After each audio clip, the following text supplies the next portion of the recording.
Welcome to Kelly, the Kilted Therapist. Today is just going to be a real short one. I'm going to talk to you about my top 3 go-tos and some of the things that I suggest to my clients when they're first starting out with me. Also, some of the intervention techniques that seem to have the most success with my clients. The other thing that I'm going to start with, though, is authenticity in the therapy room. My pledge to every one of my clients is that I will be completely honest with you throughout the entire therapy process. Now, sometimes I'm confronting you with reality. Sometimes I'm asking you to challenge things that you believe and how you made the connections to those beliefs. The second thing that I'm offering to my clients in that authenticity is that you're not there to please me or to tell me what you think I want to hear. The struggle for a lot of people is that they want to have a connection with someone, and sometimes, actually quite a bit of the time, when clients come into the therapy room, if they've never been in therapy before, they don't know what to expect. They tell you a whole lot of things. This is not a criticism of that. I appreciate when you do tell me your story. I appreciate that you're feeling safe enough to be able to share some of the things that you share with me.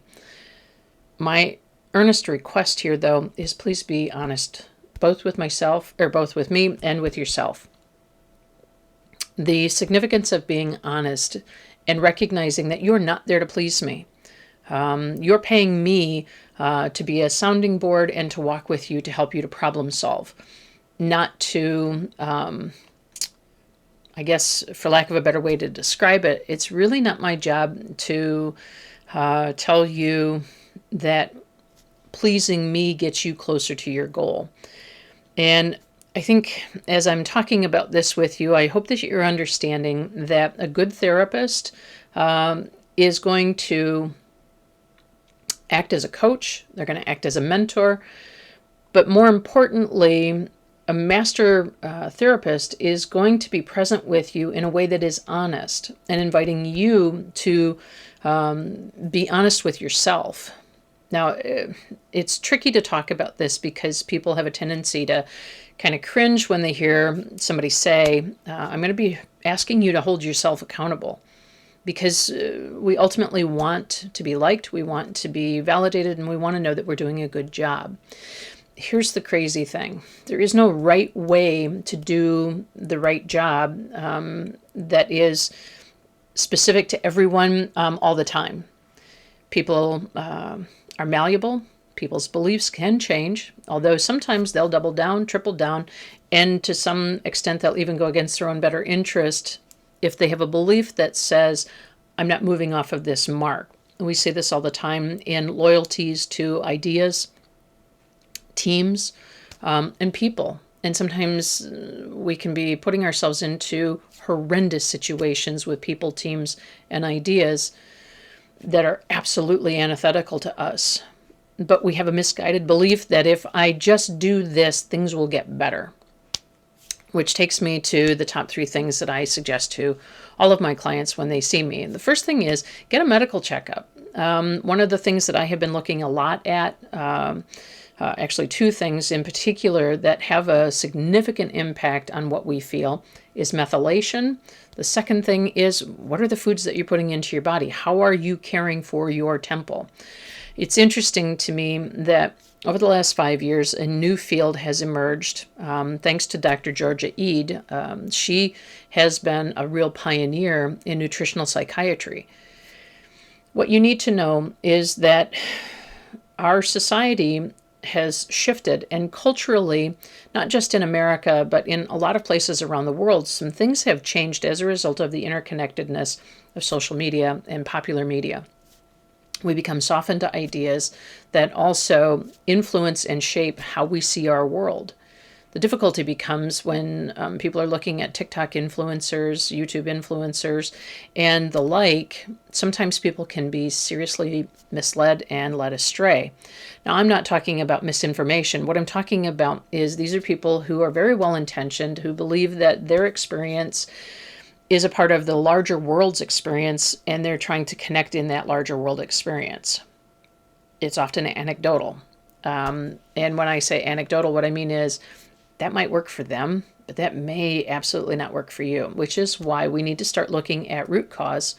I love that Dr. Judy Cho, who's a nutritionist, is also looking at root cause healing, also from a psychological standpoint, because what we're all starting to realize is that something that as a systems believer for the last 15 years is the body isn't existing in a vacuum where all the parts work independently. No, they all work together.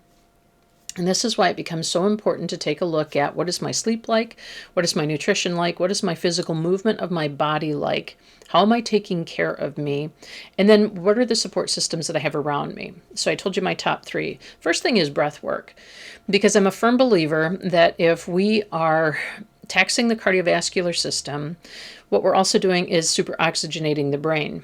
Now, years ago, if you've watched any of my other videos, you've heard me talk about tactical edge and street survival. You've probably also heard me talk about Lieutenant Colonel Grossman, who wrote the book On Killing. He's also written a couple of other really good books.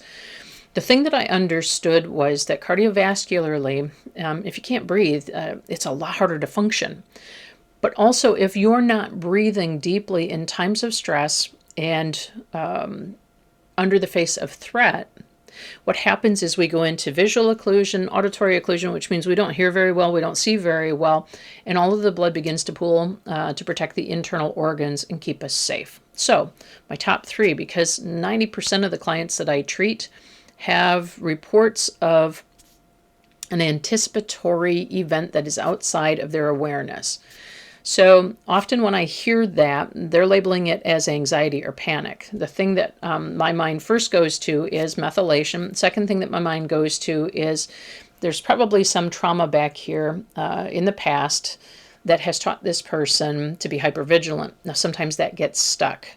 Deep breathing in a moment of non-stress helps us to better manage that state throughout the day. This also has an effect on sleep, which is why I talk to people about my big 3. What are we doing to take care of the temple, which is number 1. Number 2, what are we putting into the temple? And then number 3 is resources. So what it usually looks like when I start having the conversation with my clients is, let's talk about breathing. Not every client is on board with this, and not every client hears this, principally because in that first session, what clients are trying to do is take in the experience. They're overwhelmed. I get that. So I often send an email to new clients. I recap the therapy session, their identified problem statement, and then what goals they asked for to be resolved as a result of seeing a therapist. Then what I do is I also encourage them to begin a deep breath work platform. Now, I don't do the box breathing like cognitive behavior therapists do, because I'm not a big fan of cognitive behavior therapy. While I appreciate that we have a thought and then we have an emotion a quadrillionth of a second later, it still doesn't get to root cause, which is the belief system, which is located in our reticular activation system that doesn't have a language. So it doesn't get that the thought is the trigger. Now, let's also take a look at intrinsic motivation, because one of the things that lately I'm hearing clients report is that they're having difficulty with motivation, but they're also having difficulty with repetitive behaviors. And this is where some of my